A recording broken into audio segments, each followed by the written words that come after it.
Last video में हमें infinite स्क्वेयरवेल की जो टॉपिक है उसको ख़त्म कर लिया था और काफ़ी चीज़ें हमने उसमें लर्न की थी।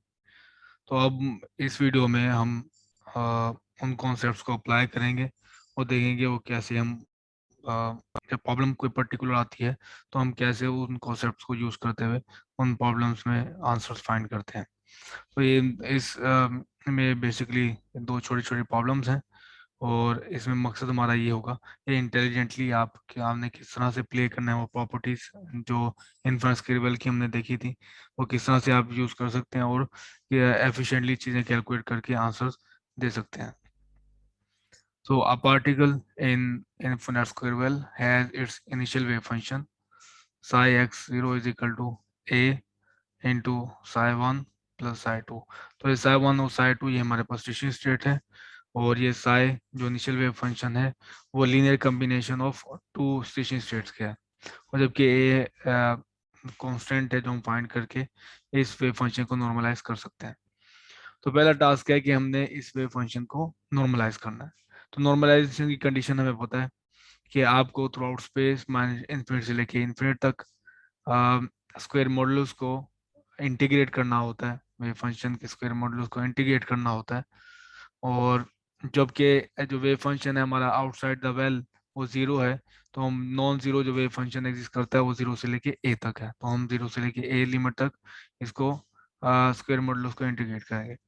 और स्क्वायर मॉडुलस की जो डेफिनेशन है, अगर मैं इसको ओपन करके लिखूं ये इसको, तो ये है साई स्टेरिक साई और डी एक्स। ठीक है, तो इधर मेरे पास आ गया ये पूरा साई स्टेरिक यहाँ से, और ये मेरे पास आ गया साई एज इट इज। जबकि ए हमारे पास रियल कांस्टेंट है तो यहाँ से ए आ जाएगा और ए की यहाँ से आ जाएगा तो ए स्क्वायर बन जाएगा। नेक्स्ट हम टर्म बाय टर्म मल्टीप्लाई करेंगे और हर टर्म के साथ इंटीग्रेशन लिख लेंगे। Psi 1 asterisk multiply by psi 1, ये आ गया इंटीग्रेशन के साथ। Psi 1 asterisk multiply by psi 2, ये आ गया इंटीग्रेशन के साथ। और इसी तरह साई 2 स्टेरिक साई 1 के साथ और साई 2 स्टेरिक साई 2 के साथ, ये आ गया आपके पास। तो प्रॉपर्टी हमें ये कहती है कि जब आपके पास टिश्यू स्टेट्स दोनों सेम हो तो उसका जो इनर प्रोडक्ट है या आप इसके स्क्वायर मॉडुलस स्क्वायर की इंटीग्रेशन है वो इक्वल टू 1 होगी। और अगर ये दोनों इक्वल नहीं है तो इसका रिजल्ट जीरो होगा। तो ये देखिए 1 और 2 ये इक्वल नहीं है तो ये हमारे पास जीरो होगी स्टेशन जो इंटीग्रेशन है। इस तरह साई 2 और साई 1 ये भी जीरो होगी। लेकिन इसका रिजल्ट क्या होगा, साई 1 स्टेरिक साई 1 का 1 और साई स्टेरिक साई 2 स्टेरिक साई 2, ये भी दोनों इंडिसेस सेम है स्टेशनरी स्टेट्स के, तो इसका भी रिजल्ट हमारे पास 1 होगा। तो A square into 1 + 1 which is equal to A square 2। और नॉर्मलाइजेशन हमें कहती है कि ये पूरा एक्सप्रेशन जो इंटीग्रेशन का है वो इक्वल टू होगा 1। और हम इसके लिए सॉल्व करेंगे ए के लिए, तो हमारे पास ए इज इक्वल टू है 1/√2। तो ये नॉर्मलाइजेशन कांस्टेंट हमने फाइंड आउट कर लिया और हमने इन्फिनिट स्क्वायर वेल की ऑर्थोगोनैलिटी और नॉर्मलाइजेशन वाली प्रॉपर्टीज यूज की हैं। तो मेरे पास है इनिशियल वेव फंक्शन, ए की वैल्यू चूंकि 1/√2 थी तो मैंने इंडिविजुअली इन दोनों के साथ मल्टीप्लाई कर दी क्योंकि वो दोनों के साथ मल्टीप्लाई हो रही थी। तो नेक्स्ट हमारे पास क्वेश्चन है अलाउड एनर्जीज के। इस केस के लिए पॉसिबल पॉसिबल एनर्जी ज्यादा मेरे ख्याल में बेहतर वर्ड है कि अगर हम इस स्टेट में पार्टिकल है और मेजर करते हैं उस पर एनर्जीज, तो उसकी पॉसिबल एनर्जीज क्या हो सकती हैं। तो एक बात याद रखेंगे, पॉसिबल एनर्जीज वही हो सकती हैं जिसे कॉरस्पॉन्डिंगली हमारे पास स्टेशनरी स्टेट्स यहाँ पे एग्जिस्ट करती हैं। तो स्टेशनरी स्टेट हमारे पास साई 1 है तो साई 1 की एनर्जी पॉसिबल है। स्टेशनरी स्टेट साई 2 है तो साई 2 की एनर्जी हमारे पास पॉसिबल है। और इन्फिनिट स्क्वायर की डिस्कशन से हमें पता है कि एन स्टेशनरी स्टेट्स की जो एनर्जी होती है वो n² h² pi square over 2ma² है। ठीक है, तो ये साई 1 था तो यहाँ n की वैल्यू 1 पुट करेंगे तो इसकी कॉरस्पॉन्डिंग हमारे पास एनर्जी एग्जिस्ट करती है। यहाँ पे देखें ये साई 2 है तो यहाँ पे 2 पुट करेंगे तो और उसकी कॉरस्पॉन्डिंग एनर्जी हमारे पास आ सकती है, पॉसिबल आउटकम हो सकती है। लेकिन साई 3 साई 4 वो उसकी पॉसिबल नहीं है क्योंकि यहाँ पे उसकी स्टेशनरी स्टेट एग्जिस्ट ही नहीं करती। तो इस तरह आप ये पॉसिबल एनर्जी बता सकते हो फॉर गिवन स्टेट्स। अच्छा, इस एनर्जी आने की, E1 एनर्जी आने की प्रोबेबिलिटी क्या है, वो मैंने आपको बताया था कि साई 1 के साथ जो कोफिशिएंट है वो C1 है, तो C1 का स्क्वायर ले लेंगे आप, तो 1/2 आ जाएगा। और ये प्रोबेबिलिटी है E1 मेजर करने की, ये एनर्जी मेजर करने की प्रोबेबिलिटी है E1 एनर्जी मेजर करने की प्रोबेबिलिटी है हाफ। और इसी तरह साइड 2 के साथ जो कोफिशिएंट है नॉर्मलाइजेशन करने के बाद वो C2 है। C2 का स्क्वायर मॉडुलस आप लेंगे तो ये होगी probability of finding energy E2। ठीक है, ये एनर्जी मेजर करने की प्रोबेबिलिटी हमारे पास है हाफ। ठीक, तो इस तरह से हम आंसर दे सकते हैं नॉर्मलाइजेशन के बाद कि ये C1 C2 तभी एग्जिस्ट करेगा जब आप पहले वेव फंक्शन को नॉर्मलाइज कर लेंगे। तो ये थी छोटी सी एक्सरसाइज। अब है मेरे पास एक मजीद जिसको थोड़ा सा मैनिपुलेट हमें करना पड़ेगा। अ पार्टिकल इन 1D बॉक्स 0 से लेके A तक इज इन स्टेट में है, और ये जो वेव फंक्शन कुछ इस तरह से गिवन है। पहले तो साई 1 साई 2 दिया गिवन था, अब हमारे पास वेव फंक्शन इस तरह से गिवन है। तो चूंकि यहाँ से आपको पता चल गया कि ये 1D बॉक्स है और ये इन्फिनिट 1D बॉक्स है, और जो लेंथ है वो 0 से लेके A तक, और ये एक स्टेटमेंट है जो आपको इंडिकेट करती है कि ये particle in infinite square well है। ठीक है, बॉक्स भी आपको इन्फिनिट स्क्वायर वेल है कि उसकी जो वॉल्स हैं वो इन्फिनिट पोटेंशियल का किरदार अदा करेंगे यहाँ पे। तो आप वही थ्योरी जो है यहाँ पे अप्लाई कर सकते हैं। और यहाँ पे देखिए sine pi x over a, ये पॉसिबल ये हो सकती है साई 1। ये देखिए साइन 2 पाई एक्स ओवर ए, और ये साइन 3 पाई एक्स ओवर ए। कि आपको याद होगा कि हमारे पास जो स्टिशिंग स्टेट थी आ, इसके इन्फिनिट स्क्वायर वेल की, जो वे स्पेशल पार्ट थे वो थे √2/a sign n pi x over a, ये थे। तो ये मेरे पास इंडिकेट करता है कि मे बी ये वो स्टिशिंग स्टेट्स हों, और एक्चुअली हम इनको ये स्टेट्स बना सकते हैं, कुछ फैक्टर्स ऊपर नीचे मल्टीप्लाई करके हम ये बना सकते हैं। फॉर एग्जांपल कि मैंने इसको नॉर्मलाइजेशन करने से पहले मेरा पहला टास्क ये था कि मैंने इस वेव फंक्शन को नॉर्मलाइज करना है और फिर उसके कुछ क्वेश्चंस के आंसर्स देने हैं।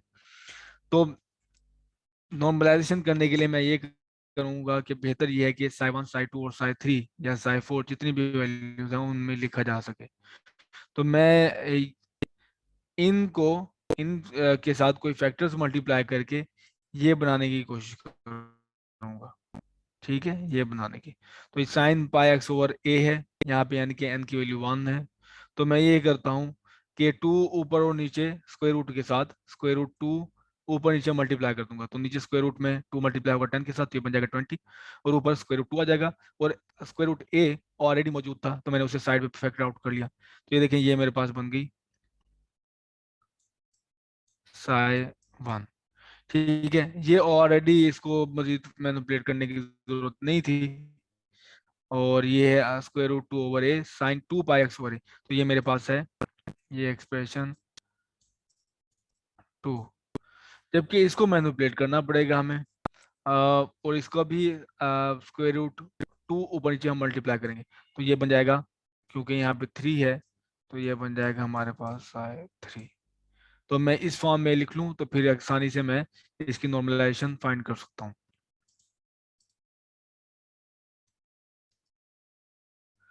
तो मैंने ऐसे ही किया है, यहाँ पे साई 1 आ गया, यहाँ पे साई 2 आ गया, और यहाँ पे साई 3 आ गया, और साथ उसके फैक्टर्स आ गए। ठीक, और ये देखें ए यहाँ पे कोई मल्टीप्लाई हो रहा है, और हम ये ऐसे फाइंड कर सकते हैं कि पूरी स्टेट नॉर्मलाइज हो जाए।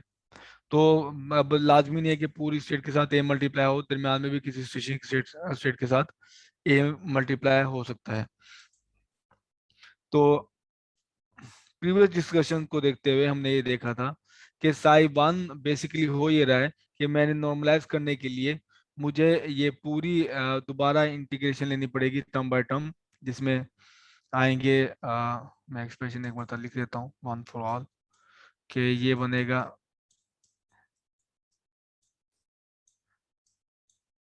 ये इनिशियल स्टेट है। dx। ठीक, तो यहाँ पे पहले आ जाएगा हमारे पास इंटीग्रेशन होगी 1/√20 psi 1 plus a psi 2 plus 3/10 psi 3, सब पे ये स्टैटिक। ठीक है, और आगे ये पूरी साई स्टेट आ जाएगी dx।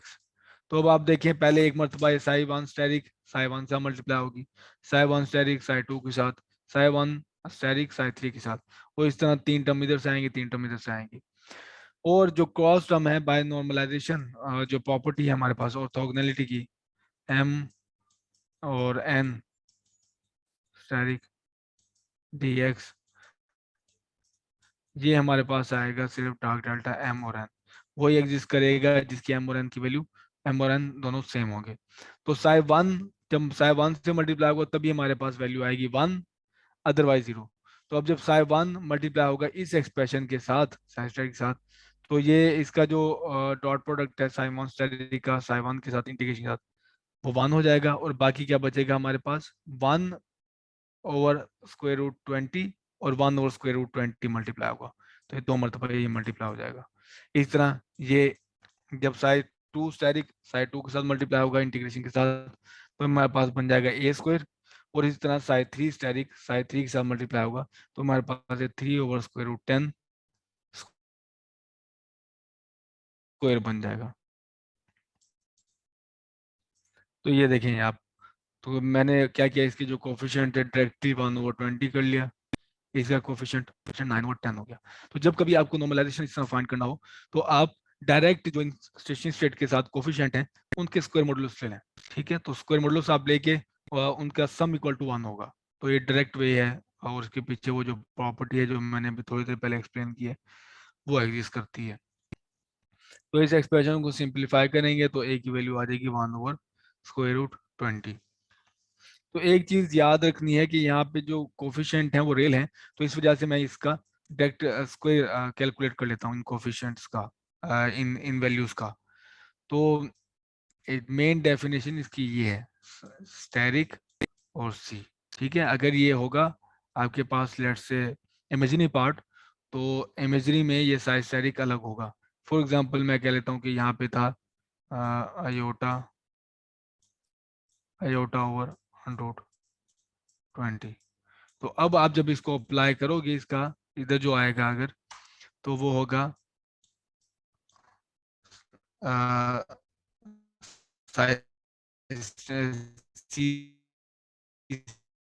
स्टेरिक, तो ये माइनस में कर देगा एमजी पार्ट को, आयोटा/20 वो इज इक्वल टू 1/20। ठीक है, तो ये चीज ध्यान रखना है, ये आपको काफी सारी मिस्टेक से बचाएगी, अदरवाइज आप नॉर्मलाइजेशन कांस्टेंट नेगेटिव फाइंड करके बैठ जाएंगे। तो ये डायरेक्ट वे है नॉर्मलाइजेशन फाइंड करने का। अब ए की जब वैल्यू पुट कर ली तो मेरी इनिशियल स्टेट है psi equal to 1/√20 c1 psi 1, और इस इधर भी सेम फैक्टर, और यहाँ पे 3/10 psi 3। अब मैं आंसर दे सकता हूँ कुछ। पहला क्वेश्चन ये है, possible outcome of energy measurement, कि अगर आप इसकी ये अगर पार्टिकल इस स्टेट में है तो आप उसकी एनर्जी मेजर करने करते हैं तो पॉसिबल आउटकम क्या होगी, पॉसिबल आउटकम क्या होगी। तो मैंने आपको बताया था उसके कॉरस्पॉन्डिंग एनर्जी एग्जिस्ट कर सकती है जिसकी यहाँ पे हमारे पास स्टेशनरी स्टेट मौजूद है। तो psi 1 है, इसी कॉरस्पॉन्डिंग एनर्जी एग्जिस्ट कर सकती है, psi 2 है, इसे कॉरस्पॉन्डिंग एनर्जी एग्जिस्ट करती है, और psi 3 यहाँ इसके कॉरस्पॉन्डिंग एनर्जी एग्जिस्ट करती है, क्योंकि पार्टिकल इन 3 स्टेशनरी स्टेट्स के लीनियर कॉम्बिनेशन में। तो पॉसिबल आउटकम आपके पास यही है, इसके अलावा और कोई नहीं। हाँ, इनकी प्रोबेबिलिटी क्या है इंडिविजुअली, वो है आपने इसका, मैंने आपको बताया था ये C1 है, C1 का स्क्वायर रूट से लेना आपने, वो आ जाएगा 1/20। इसकी प्रोबेबिलिटी आएगी E2 मेजर करने की, वो भी 120 है, और E3 मेजर करने की सबसे ज़्यादा है, वो आप इसका जब स्क्वायर लेंगे तो वो आगे 9/10। तो इस तरह आप पॉसिबल आउटकम ऑफ एनर्जीज कह सकते हैं कि क्या आएंगी, और हर एनर्जी की प्रोबेबिलिटी क्या होगी। अच्छा, एक और इंटरेस्टिंग क्वेश्चन है वो ये, द एनर्जी, लेट्स से आपने के पास वो पार्टिकल था स्टेट में और आपने उसकी एनर्जी उसके ऊपर एनर्जी मेजर की है, और एनर्जी मेजर करने के बाद, देखिए एनर्जी मेजर करने से पहले हर किसी की प्रोबेबिलिटी थी, ठीक है, ये एनर्जी आ सकती है, ये एनर्जी आ सकती है, लेकिन आपने जैसे ही एनर्जी मेजर करेंगे तो आपके पास कोई ना कोई वैल्यू आ जाएगी। फॉर सपोज हमारे पास जो एनर्जी आई है वो आई है 2h² पाई स्क्वायर और m², ठीक है, कि आपके पास इनिशियल स्टेट में इनिशियल स्टेट ये थी पार्टिकल की, आपने मेजर की उसकी एनर्जी, और एनर्जी आई 2h² pi square over ma², ठीक है। तो क्वेश्चन ये है, what is the state of system immediately after measurement. तो मेजरमेंट करने के फौरन बाद सिस्टम की स्टेट क्या होगी? क्या सिस्टम इसी स्टेट में होगा? नहीं, क्योंकि हमने देखा हुआ फर्स्ट चैप्टर से कि जैसे आप मेजरमेंट करते हैं तो सिस्टम डिस्टर्ब हो जाता है, कोलैप्स हो जाता है। तो सिस्टम किस स्टेट में कोलैप्स होगा? तो पहले ये देख लें कि ये जो एनर्जी है किस स्विचिंग स्टेट के क्रॉसपॉन्ड है। तो ये एनर्जी है हमारे पास ये वाली, 4/2 से कैंसल आउट किया हुआ है, तो ये 2h² pi square over m² है, तो ये हमारे पास है E2। तो जब आप ये एनर्जी मेजर करेंगे तो इसके इमीडिएटली इसके सिस्टम कोलैप्स हो जाएगा इसी स्टेट में, साइड 2 में। तो सिस्टम कोलैप्स हो जाएगा साइड 2 में। तो question is the energy is measured and found to be 2h² pi square m². What is the state of system immediately after measurement? तो आफ्टर मेजरमेंट आपके पास स्टेट होगी साइड 2, ठीक है, जिसे कॉरस्पॉन्डिंग आपने एनर्जी मेजर की है। तो ये आ गया आपके पास psi x is equal to √2/a sine 2 pi x over a. ये इमीडिएटली आफ्टर मेजरमेंट देखोगे अब आपके पास स्टेट ये वाली नहीं रह जाएगी, बल्कि ये वाली होगी। एक और क्वेश्चन है, प्रोबेबली लास्ट है ये, कि एक्सपेक्टेशन ऑफ एनर्जी क्या होगी? तो एक्सपेक्टेशन का हमने फॉर्मूला प्रीवियस लेक्चर से देखा हुआ है, सम ओवर CN² EN, क्योंकि ये प्रोबेबिलिटीज हैं, तो हमने इनका प्रोबेबिलिटी को मल्टीप्लाई करना है EN से और सम अप कर देना है। तो यहाँ पे सिर्फ 3 कोफिशिएंट एग्जिस्ट करते हैं, और वो हैं C1 C2 और C3। तो C1² बाकी सारे जीरो हैं, E1 plus C2² E2 plus C3 modulus square E3। तो जब आप इसकी वैल्यूज पुट करेंगे, C1 की वैल्यू ये आ गई, C2 की वैल्यू आ गई, C3 की ये वैल्यू आ गई, उनके कॉरस्पॉन्डिंग यहाँ पे एनर्जीज आ गई, तो आपके पास रिजल्ट कुछ ये आएगा, 167h² pi square over 40 ma²। तो एक्सरसाइज काफी छोटी थी, लेकिन इसमें काफी सारे कॉन्सेप्ट्स हैं जो आप ने सीखे होंगे, कि आपके पास एक तो इमीडिएट मेजरमेंट के बाद स्टेट्स कैसे फाइंड आउट करते हैं, और कि आप नॉर्मेशन कांस्टेंट इमीडिएटली कैसे फाइंड कर सकते हैं प्रॉपर्टीज को यूज किए बगैर। तो आप 3-4 एक्सरसाइज के क्रॉस इसके लिए करेंगे, तो आप ये नॉर्मेशन कांस्टेंट बताना और प्रोबेबिलिटीज बताना और पॉसिबल आउटकम बताना, वो आपके लिए बहुत आसान हो जाएगा।